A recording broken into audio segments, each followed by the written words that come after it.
how to download and install DaVinci Resolve. Hello everyone, I'm Arun Kumar. DaVinci Resolve ఎలా download చేయాలి, ఎలా install చేయాలి చూపిస్తాను స్టెప్ బై స్టెప్ ప్రాసెస్లో. ఇక్కడ స్క్రిప్ట్ చేయకుండా చూడండి లాస్ట్ వరకు, అప్పుడే మీకు అర్థమవుతుంది.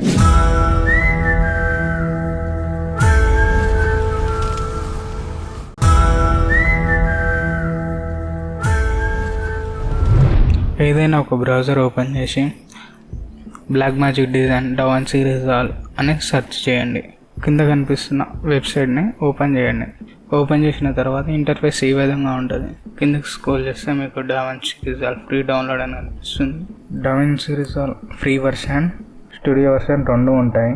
రెండిట్లో మీకు నచ్చింది డౌన్లోడ్ చేసుకోవచ్చు. ఫ్రీ వర్షన్ వచ్చేసి ఫ్రీ, అంటే మంత్లీ పే చేయాల్సిన అవసరం ఉండదు.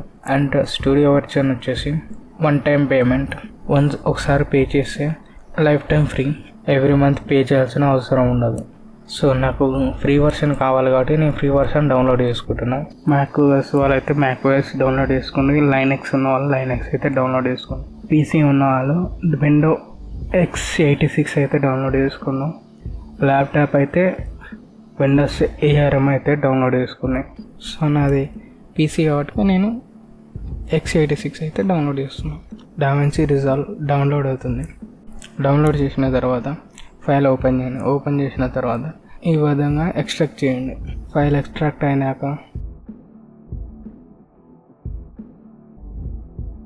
ఈ విధంగా ఒక ఫైల్ ఓపెన్ అవుతుంది. ఫైల్ మీద క్లిక్ చేయండి. ఈ విధంగా ఫైల్ ఎక్స్ట్రాక్టింగ్ అవుతుంది. కింద DaVinci లోగో వస్తుంది, ఆ లోగో మీద క్లిక్ చేయండి.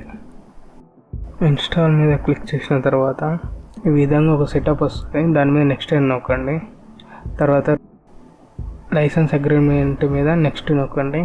తర్వాత రెడీ టు ఇన్స్టాల్ ఉంది, దాని మీద క్లిక్ చేయండి.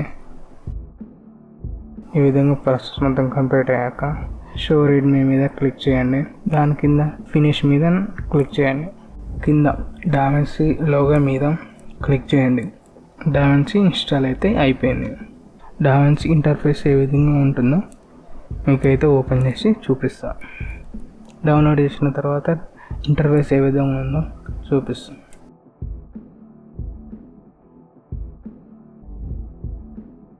ఆల్రెడీ నేను DaVinci Resolve యూజ్ చేస్తున్నాను కాబట్టి నాకు ఈ విధంగా చూపిస్తుంది. DaVinciలో వీడియో ఎలా ఇంపోర్ట్ చేయాలి, ఎలా ఎక్స్పోర్ట్ చేయాలి, ఎలా ఫైల్ క్రియేట్ చేయాలి, ఇంటర్ఫేస్ ఏ విధంగా ఉంటుంది అనేది నెక్స్ట్ వీడియోలో చెప్తాను.